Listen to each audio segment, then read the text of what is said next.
Hello friends, welcome to my channel PK commerce study. तो आज के इस वीडियो में फिर से मैं आप लोगों के लिए most important MCQs questions answer लेकर आई हूँ। फ्रेंड्स, मैं आज के इस वीडियो में इकोनॉमिक्स के वेरी वेरी इंपॉर्टेंट एमसीक्यूज लेकर आई हूँ। जो छात्र अभी inter first year, second year या आईकॉम, बीकॉम या फिर एमकॉम में है, सभी के लिए यह वीडियो मोस्ट इम्पोर्टेंट होने वाला है। ये एमसीक्यूज़ आप लोगों के एग्ज़ाम की दृष्टि से बहुत ही ज़्यादा इम्पोर्टेंट है, तो वीडियो के लास्ट तक बने रहे। अगर आप पहली बार हमारे इस चैनल पर विजिट किए तो सबसे पहले आप हमारे इस चैनल को लाइक करें, सब्सक्राइब करें और बेल बटन पर क्लिक करके ऑल पर क्लिक ज़रूर करें, क्योंकि फ्रेंड्स मैं हमेशा इस चैनल पर यूजी पीजी से रिलेटेड लेटेस्ट अपडेट लाती रहती हूँ और ऐसे ही most important MCQs and questions answer लाती रहती हूँ आप लोगों के एग्ज़ाम की दृष्टि से। तो यह वीडियो आप लोगों के लिए बहुत ही ज़्यादा इंपॉर्टेंट होने वाला है। और आप चाहे तो फ्रेंड्स आप हमें टेलीग्राम पे भी फॉलो कर सकते हैं। टेलीग्राम पे जाके आप पीके कॉमर्स स्टडी सर्च करके आप हमें वहाँ पे भी फॉलो कर सकते हैं। तो चलिए फ्रेंड्स, वीडियो को स्टार्ट करते हैं। तो देखिए फ्रेंड्स, आज का पहला क्वेश्चन है, उत्पादन संभावना वक्र मूल बिंदु की ओर उन्नतोदर होता है। चूंकि यानी यहाँ पूछा गया है कि उत्पादन संभावना वक्र मूल बिंदु की ओर उन्नतोदर होता है या नहीं। चूंकि कौन से स्थिति में वक्र मूल बिंदु की ओर उन्नतोदर होता है। तो ए ऑप्शन में दिया है सीमांत प्रतिस्थापना दर स्थिति रहती है। बी में दिया है सीमांत प्रतिस्थापना दर ह्रासात्मक होती है। सी में दिया है सीमांत प्रतिस्थापना दर वर्धमान होती है और डी में दिया है इनमें से कोई नहीं। तो इसका करेक्ट आंसर हो जाएगा ऑप्शन नंबर डी, इनमें से कोई नहीं। दूसरा क्वेश्चन है कि उपभोक्ता के इष्टतम बिंदु पर बजट रेखा, यानी कि उपभोक्ता के इष्टतम बिंदु पर कौन सा बजट रेखा आता है। तो ए ऑप्शन में दिया है एक्स वक्र को काटती है। बी में दिया एक्स वक्र को स्पर्श करती है। सी में दिया है एक्स वक्र को स्पर्श नहीं करती है। डी में दिया है इनमें से कोई नहीं। तो इसका करेक्ट आंसर हो जाएगा ऑप्शन नंबर सी, एक्स वक्र को स्पर्श नहीं करती है। तीसरा क्वेश्चन आता है फ्रेंड्स कि अर्थशास्त्र के पिता कौन थे। फ्रेंड्स मैं बता दूं, यह क्वेश्चन सभी एग्जाम में पूछे जाते हैं। कंपटीशन से लेके हम लोगों के आईकॉम, बीकॉम और एमकॉम सभी एग्ज़ाम में एमसीक्यूज़ के रूप में ये क्वेश्चंस मोस्ट इम्पोर्टेंट हो जाता है कि अर्थशास्त्र के पिता कौन थे। तो ए ऑप्शन में दिया है माल्थस, बी में दिया एडम स्मिथ और सी में दिया है जॉन रॉबिन्सन और डी में दिया है जेवी सेन। तो इसका करेक्ट आंसर हो जाएगा option number B, Adam Smith.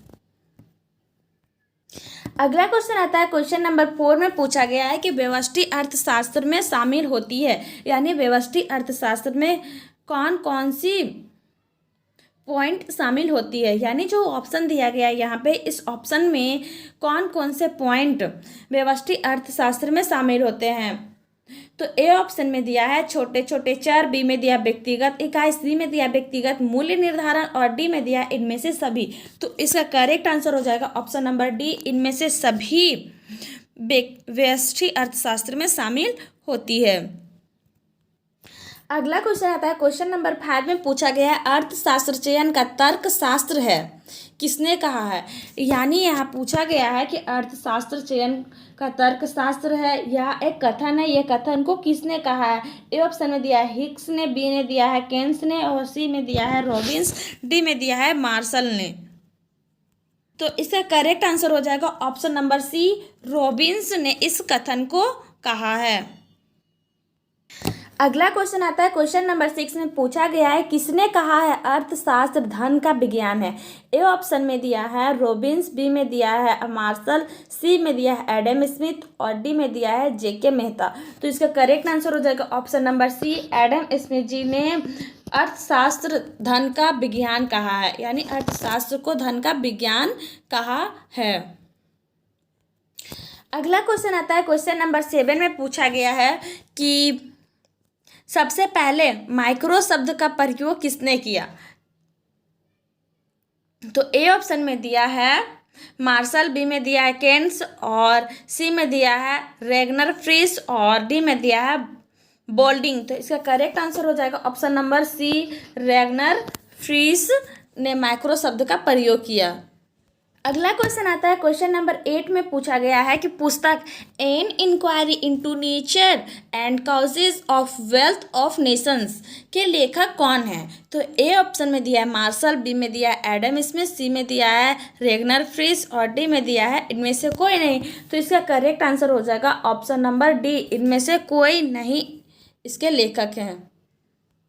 अगला क्वेश्चन आता है, क्वेश्चन नंबर 9 में पूछा गया है कि अर्थशास्त्र की कल्याणी संबंधी परिभाषा के जन्मदाता कौन थे। ए ऑप्शन में दिया है मार्शल, बी में दिया है रॉबिन्स और सी में दिया है एडम स्मिथ और डी में दिया है सैमुअल्सन। तो इसका करेक्ट आंसर हो जाएगा ऑप्शन नंबर ए, मार्शल अर्थशास्त्र के कल्याण संबंधी परिभाषा के जन्मदाता थे। अगला क्वेश्चन है, क्वेश्चन नंबर 10 में पूछा गया है कि अर्थशास्त्र मानव कल्याण का विज्ञान है, यह कथन किसका है। यानी अर्थशास्त्र मानव कल्याण का विज्ञान माना जाता है, यह कथन किसने दिया है। ए ऑप्शन में दिया है रॉबिन्स, बी में दिया मार्शल और सी में दिया एडम स्मिथ और डी में दिया रिगार्डो। तो इसका करेक्ट आंसर हो जाएगा ऑप्शन नंबर ए, रॉबिन्स अर्थशास्त्र मानव कल्याण का विज्ञान कहा है। अगला क्वेश्चन आता है, क्वेश्चन नंबर 11 में पूछा गया है कि अर्थव्यवस्था की समस्या निम्नलिखित में से कौन है। ए ऑप्शन में दिया आर्थिक विकास, बी में दिया साधनों का आवंटन, सी में दिया है साधनों का कुशलतम प्रयोग और डी में दिया है इनमें से सभी। तो इसका करेक्ट आंसर हो जाएगा ऑप्शन नंबर डी, इनमें से सभी अर्थव्यवस्था की समस्या से परे हैं। अगला क्वेश्चन आता है, क्वेश्चन नंबर 12 में पूछा गया है आर्थिक समस्या मूलतः किस तथ्य की समस्या है। यानी जो आर्थिक समस्या हम लोगों के लाइफ में होती है मूलतः ये किस तथ्य की समस्या। ए ऑप्शन में दिया चुनाव की, बी में दिया है फर्म चयन की और सी में दिया उपभोक्ता चयन की, डी में दिया इनमें से कोई नहीं। तो इसके करेक्ट आंसर हो जाएगा ऑप्शन नंबर ए, चुनाव की। यानी आर्थिक समस्या मूलतः चुनाव की समस्या है। अगला क्वेश्चन आता है, क्वेश्चन नंबर 13 में पूछा गया अर्थव्यवस्था को वर्गीकृत किया जा सकता है। ए ऑप्शन में दिया है समाजवादी के रूप में, बी में दिया पूंजीवादी के रूप में और सी में दिया मिश्रित के रूप में, डी में दिया इनमें से सभी। तो इसका करेक्ट आंसर हो जाएगा ऑप्शन नंबर डी, इनमें से सभी। अगला क्वेश्चन है, क्वेश्चन नंबर 14 में पूछा गया अर्थव्यवस्था का केंद्रीय समस्या निम्न में से कौन सा है। यानी अर्थव्यवस्था का केंद्रीय समस्या जो पॉइंट दिया गया उनमें से कौन सा है। ए ऑप्शन में दिया है उत्पादित वस्तु का वितरण कैसे हो, बी में दिया है क्या उत्पादन हो, सी में दिया है कैसे उत्पादन हो, डी में दिया है इनमें से सभी। तो इसका करेक्ट आंसर हो जाएगा ऑप्शन नंबर डी, इनमें से सभी। अगला क्वेश्चन है, क्वेश्चन नंबर 15 में पूछा गया है निम्न में किस अर्थव्यवस्था में निजी क्षेत्र और सार्वजनिक क्षेत्र का सह अस्तित्व होता है। ए ऑप्शन में दिया मिश्रित अर्थव्यवस्था, बी में दिया पूंजीवादी अर्थव्यवस्था, सी में दिया समाजवादी अर्थव्यवस्था और डी में दिया इनमें से कोई नहीं। तो इसका करेक्ट आंसर हो जाएगा ऑप्शन नंबर ए, मिश्रित अर्थव्यवस्था। अगला क्वेश्चन आता है, क्वेश्चन नंबर 16 में पूछा गया है उत्पादन वक्र का ढाल गिरता है। यानी जो उत्पादन का वक्र ढाल किधर से गिरता है। ए ऑप्शन में दिया दाएं से बाएं की ओर, बी में दिया बाएं से दाएं की ओर, सी में दिया ऊपर से नीचे की ओर, डी में दिया है नीचे से ऊपर की ओर। तो इसका करेक्ट आंसर हो जाएगा ऑप्शन नंबर सी, ऊपर से नीचे की ओर उत्पादन वक्र ढाल गिरता है। अगला क्वेश्चन है, क्वेश्चन नंबर 17 में उत्पादन संभावना वक्र। ए ऑप्शन में दिया है अक्ष यानी मूल बिंदु की ओर नतोदर होती है, बी में दिया अक्ष मूल बिंदु की ओर उन्नतोदर होती है, सी में दिया अक्ष की ओर समानांतर होती है, डी में दिया अक्ष की ओर लंबवत होती है। तो इसका करेक्ट आंसर हो जाएगा ऑप्शन नंबर ए, अक्ष यानी मूल। अगला क्वेश्चन में पूछा गया है 18 नंबर में कि उस वक्र का नाम बताए जो आर्थिक समस्या दर्शाता है। ए ऑप्शन में दिया है उदासीनता वक्र, बी में दिया है उत्पादन संभावना वक्र और सी में दिया मांग वक्र और डी में दिया है उत्पादन वक्र। तो इसका करेक्ट आंसर हो जाएगा ऑप्शन नंबर बी, उत्पादन संभावना वक्र। अगला क्वेश्चन आता है क्वेश्चन नंबर 19 में, एक समाजवादी अर्थव्यवस्था का मुख्य उद्देश्य क्या होता है, यानी समाजवादी अर्थव्यवस्था का मुख्य उद्देश्य क्या होना चाहिए। ए ऑप्शन में दिया है मुनाफा कमाना, बी में दिया अधिकाधिक उत्पादन, और सी में दिया है आर्थिक स्वतंत्रता, और डी में दिया अधिकतम लोक कल्याण। तो इसका करेक्ट आंसर हो जाएगा ऑप्शन नंबर डी, अधिकतम लोक कल्याण, यानी एक समाजवादी अर्थव्यवस्था का मुख्य उद्देश्य अधिकतम लोक कल्याण करना होता है। अगला क्वेश्चन आता है क्वेश्चन नंबर 20 में पूछा गया आर्थिक समस्या क्या है। आर्थिक समस्या ए ऑप्शन में दिया आर्थिक समस्या चुनाव की समस्या या साधनों की बचत पूर्ण प्रयोग की समस्या है, बी में दिया आर्थिक समस्या चुनाव की समस्या नहीं है, सी में है आर्थिक समस्या परिवार की समस्या, और डी में दिया है इनमें सभी। तो इसका करेक्ट आंसर हो जाएगा ऑप्शन नंबर ए, आर्थिक समस्या चुनाव की समस्या या साधनों के बचत पूर्ण प्रयोग की समस्या है। अगला क्वेश्चन आता है 21 में पूछा गया आर्थिक समस्या उत्पन्न होने के प्रमुख कारण कौन कौन से होते हैं।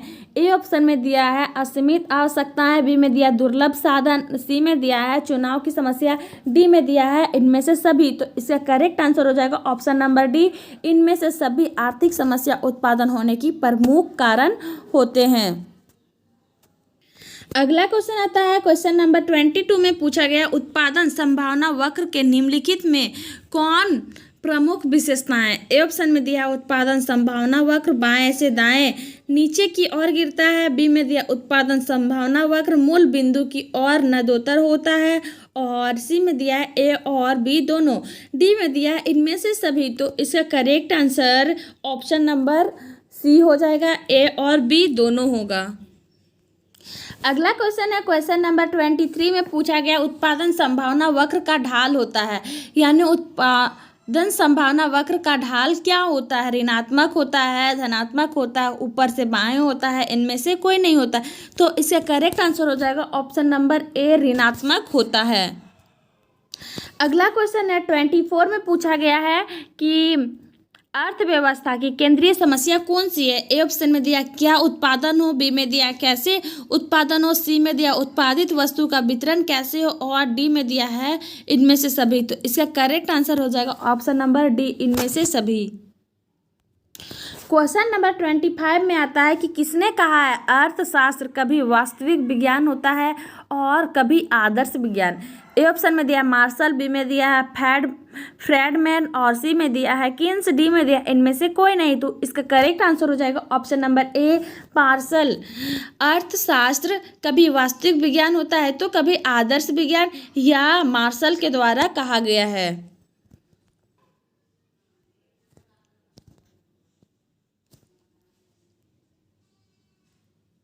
तो इसका करेक्ट आंसर हो जाएगा option number A, J B से।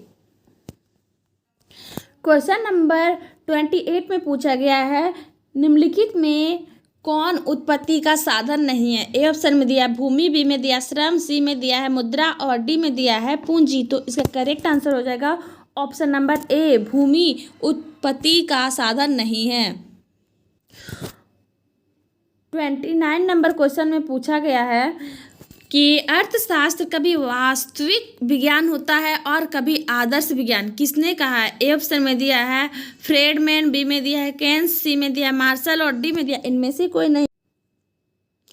तो इसका करेक्ट आंसर हो जाएगा ऑप्शन नंबर सी, इसका करेक्ट आंसर हो जाएगा मार्शल।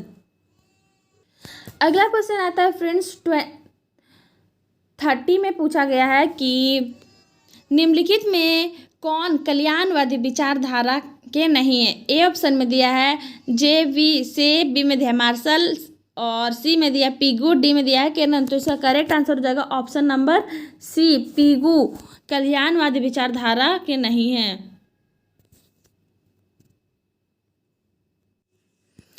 अगला क्वेश्चन आ जाता है फ्रेंड्स 31 में पूछा गया है कि अर्थशास्त्र विज्ञान एवं कला दोनों है, यह किसने कहा। ए ऑप्शन में दिया है मार्शल, बी में दिया है रॉबिन्स, सी में दिया है जेके मेहता, और डी में दिया है केनन। तो इसका करेक्ट आंसर हो जाएगा ऑप्शन नंबर ए, मार्शल ने अर्थशास्त्र को विज्ञान और कला दोनों कहा है। 32 नंबर क्वेश्चन में पूछा गया है अर्थशास्त्र यथार्थवादी विज्ञान या आदर्शवादी विज्ञान दोनों है, या किसने कहा है? ए ऑप्शन में दिया मार्शल, बी में दिया रॉबिन्स, सी में दिया है केन्स और डी में दिया है कैनन। तो इसका करेक्ट आंसर हो जाएगा ऑप्शन नंबर ए, मार्शल ने ही अर्थशास्त्र यथार्थवादी विज्ञान और आदर्शवादी विज्ञान दोनों कहा है। अगला क्वेश्चन में पूछा गया 33 में पूछा गया है कि अर्थशास्त्र एक वास्तविक विज्ञान है, यह किसने कहा है? ए ऑप्शन में दिया है मार्शल, बी में दिया रॉबिन्स, सी में दिया केन्स और डी में दिया है जेके मेहता। तो इसका करेक्ट आंसर हो जाएगा ऑप्शन नंबर बी, रॉबिन्स। अर्थशास्त्र एक वास्तविक विज्ञान है, यह रॉबिन्स के द्वारा कहा गया है।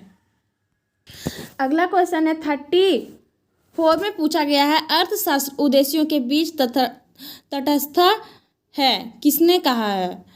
ए ऑप्शन में दिया मार्शल, बी में दिया रॉबिन्स, सी में दिया है सैमुअलसन और डी में दिया है केन्स। तो इसका करेक्ट आंसर हो जाएगा ऑप्शन नंबर बी, रॉबिन्स ने इसे कहा है। अगला क्वेश्चन आता है 35 में पूछा गया आर्थिक क्रिया के प्रकार है। ए ऑप्शन में दिया उत्पादन, बी में दिया उपभोग, सी में दिया विनिमय, डी में दिया है इनमें से सभी। तो इसका करेक्ट आंसर हो जाएगा ऑप्शन नंबर डी, इनमें से सभी आर्थिक क्रिया के प्रकार हैं। अगला क्वेश्चन आता है 36 में पूछा गया दुर्लभता संबंधी विचारधारा। ए ऑप्शन में दिया है मार्शल, बी में दिया है रॉबिन्स और सी में दिया है केन्स और डी में दिया है जेके मेहता। तो इसका करेक्ट आंसर हो जाएगा ऑप्शन नंबर बी, रॉबिन्स ने इस विचारधारा को दिया है।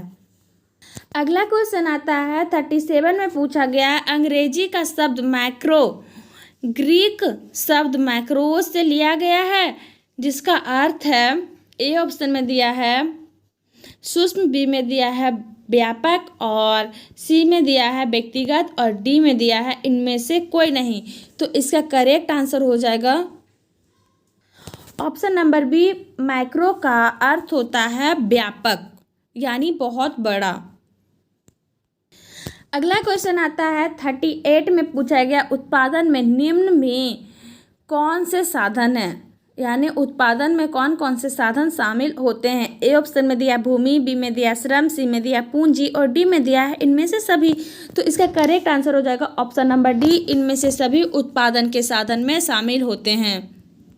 अगला क्वेश्चन आता है 38 में पूछा गया है व्यवस्थित अर्थशास्त्र की कौन सी शाखाएं हैं? ए ऑप्शन में दिया है वस्तु कीमत निर्धारण, बी में दिया साधन कीमत निर्धारण, सी में दिया आर्थिक कल्याण, डी में दिया इनमें से सभी। इसका करेक्ट आंसर हो जाएगा ऑप्शन नंबर डी, इनमें से सभी। अगला क्वेश्चन आता है क्वेश्चन नंबर 40 में पूछा गया समष्टि अर्थशास्त्र के अंतर्गत किसका अध्ययन किया जाता है? ए ऑप्शन में दिया है कि राष्ट्रीय आय का, बी में दिया है कुल उत्पादन, सी में दिया है पूर्ण रोजगार और डी में दिया है इनमें से सभी।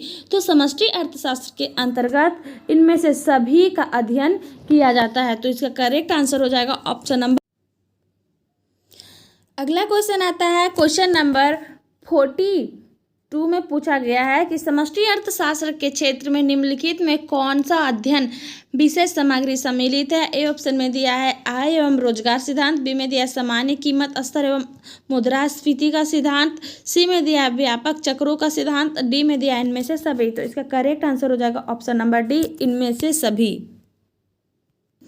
अगला क्वेश्चन आता है 43 में पूछा गया समष्टि अर्थशास्त्र के अध्ययन का विषय है।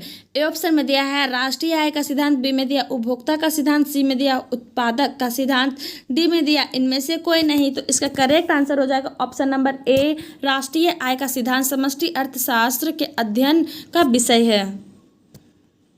अगला क्वेश्चन आता है 44 में पूछा गया व्यष्टि अर्थशास्त्र के अंतर्गत निम्न में किसका अध्ययन किया जाता है? ए ऑप्शन में दिया व्यक्तिगत परिवार, बी में दिया है व्यक्तिगत उद्योग, सी में दिया है व्यक्तिगत फर्म और डी में दिया इनमें से सभी। तो इसका करेक्ट आंसर हो जाएगा ऑप्शन नंबर डी, इनमें से सभी का अध्ययन किया जाता है व्यष्टि अर्थशास्त्र के अंतर्गत। अगला क्वेश्चन आ जाता है 45 में आर्थिक क्रियाओं के निम्न में कौन से प्रकार हैं? ए ऑप्शन में दिया है उत्पादन, बी में दिया उपभोग, सी में दिया है विनिमय एवं निवेश, डी में दिया इनमें से सभी। इसका करेक्ट आंसर हो जाएगा ऑप्शन नंबर डी, इनमें से सभी। अगला क्वेश्चन है 46 में पूछा गया एडम स्मिथ के अनुसार ए ऑप्शन में दिया है भौतिक कल्याण का विज्ञान है, बी में दिया सीमित साधनों का विज्ञान है, सी में दिया है धन का विज्ञान है, डी में दिया इनमें से कोई नहीं। तो इसका करेक्ट आंसर हो जाएगा ऑप्शन नंबर डी, इनमें से कोई नहीं एडम स्मिथ के अनुसार है। अगला क्वेश्चन आ जाता है 47 में पूछा गया है निम्न में किस आधार पर आर्थिक समस्याओं का ढांचा खड़ा है। ए ऑप्शन में दिया है सीमित साधनों, बी में दिया है असीमित आवश्यकताओं और सी में दिया है ए और बी दोनों, डी में दिया इनमें से कोई नहीं। तो करेक्ट आंसर हो जाएगा ऑप्शन नंबर सी, ए और बी दोनों के आधार पर आर्थिक समस्याओं का ढांचा खड़ा है।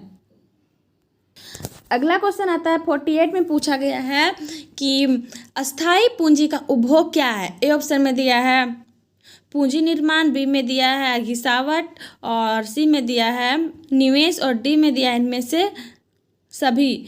तो इसका करेक्ट आंसर हो जाएगा ऑप्शन नंबर बी, घिसावट। अगला क्वेश्चन आता है 49 में पूछा है घिसावट व्यय किसमें सम्मिलित रहता है। ए ऑप्शन में दिया है GNPP, बी में दिया है NNPMP और सी में दिया है NNPFC और डी में दिया है इनमें से कोई नहीं। इसका करेक्ट आंसर हो जाएगा ऑप्शन नंबर ए, GNPP।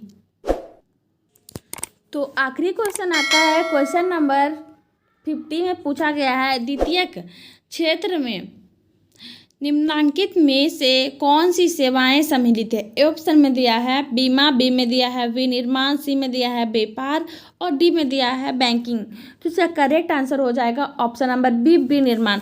तो आज के लिए इतना है। उम्मीद है फ्रेंड्स ये सभी क्वेश्चंस आप लोगों के एग्जाम में जरूर आएंगे और ऐसे ही मोस्ट इंपॉर्टेंट क्वेश्चंस के आंसर पाने के लिए हमारे चैनल को लाइक और सब्सक्राइब जरूर करें और अपने फ्रेंड्स के साथ भी शेयर जरूर करें।